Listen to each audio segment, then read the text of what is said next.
Me pasa desde que tengo uso de razón.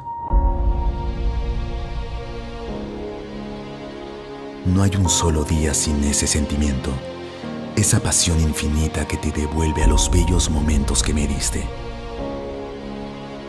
Todos los que amamos la U crecemos sabiendo que tenemos dos casas. Esa en la que vives con tu familia y esta, el Monumental. El lugar donde tu voz tiene la fuerza de 80,000 gargantas. No puedes buscar una palabra porque no existe.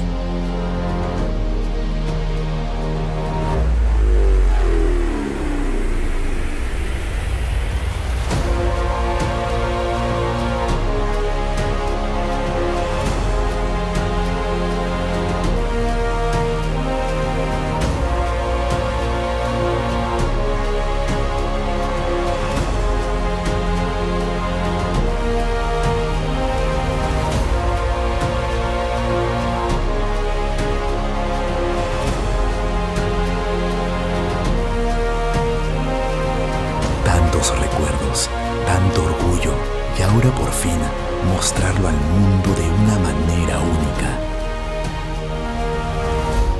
La U es la U, lo dijo el Puma. Es el que da la garganta entera por adelantado, como cuando jugamos la final del 72 en la Libertadores, el que lloró cuando le dijeron que Lolo había muerto, ese que se sintió desorientado y encontró su norte en la tribuna.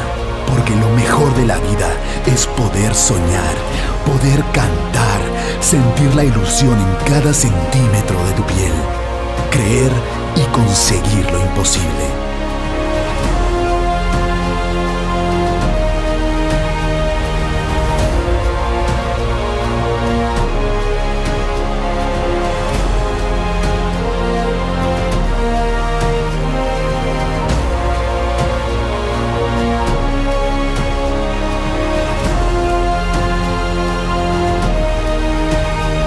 Ahí va, hay un centro, corre Dolmo Flores, Dolmo, la pelota queda picando, sale Wiz y ¡gol!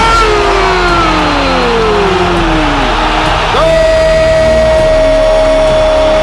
de Universitario! Dolmo Flores. Solo una letra. Vive la leyenda desde el 7 de agosto. Museo de la U.